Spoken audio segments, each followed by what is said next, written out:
this image looks absolutely beautiful, and we're going to make sure it will look even better. We're just going to make sure that this image is ready to go to other people to see it. So what I'm going to do, of course, at the end, I'm creating a stamp. Stamp, of course, is the layer on the top. So on my MacBook, I'm pressing Command, Option, Shift, and E. Of course, if you work on the Windows, that would be Control, Alt, Shift, and E.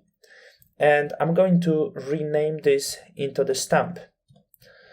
Of course, we also want to convert this to the smart object because we want to work non-destructively. So as we work professionally, we always will be working non-destructively on the image. This is super important. You must remember on this if you think of professional work. So then let's go to filter, camera raw filter.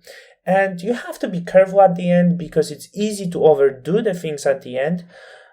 Like color-wise, for example, you don't want to go too far. Also, you don't want to go too far, for example, using contrast, because this contrast changes the saturation value. So I usually don't use it in the things as portraits, for example. I'm not really using contrast for the portraits here. Do we want to do the darks for blacks, for example? Maybe just a little bit. I want to make sure that this image could get maybe a little bit more contrast, a little bit more lights.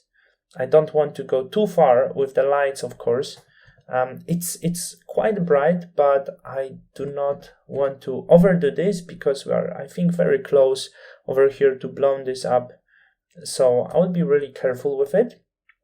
And I don't need too much contrasts and shadows. I feel the shadows are perfect. We really did a great job. The other thing that I could pay a little bit of attention is the hue. As you can see, I did add some of the red color, for example, over here. And I was just worried that it could be too red. So if you worry the same that you get the image and it turns maybe too red or anything like that, you can always manipulate with hue and add this few final adjustments to the image just to be sure it is correct. So as you can see, I did not have much to do over here. I don't want to go far with it.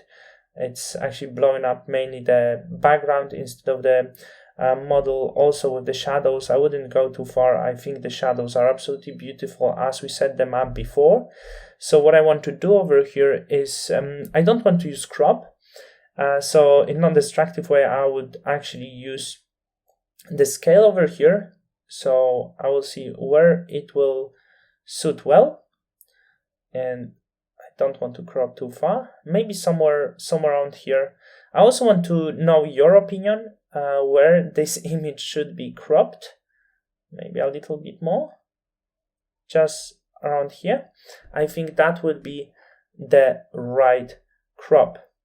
So after that, hit OK, and this is our final result. Thank you for watching this. Of course, you might add some of the noise if you need that. I don't really like for outdoor image some noise, especially for the one representing portrait so much, but you can create empty layer, hit fill with gray color, change this to the soft light, zoom this in and see how much amount of noise would be suitable for this image, how much noise it's needed. Depends on the grain, of course. You could go really far with like 20 or 30, but I think it would be too much for such a delicate image as this one. I would go only with 12, and I would possibly blur this out a little bit for like 0.2 to not leave the grain so strong. And also I would change the opacity down to maybe 70, but I don't think the noise is so needed on this image. As I said, not for every image the noise is necessary. In case you need that, you might add it. So I believe you enjoyed this. I think it was great example, great image to work with. We did absolutely amazing job. after raw conversion, getting this and finishing up on this absolutely beautiful skin, beautiful colors and contrasts. So the few elements that are needed to create absolutely outstanding images.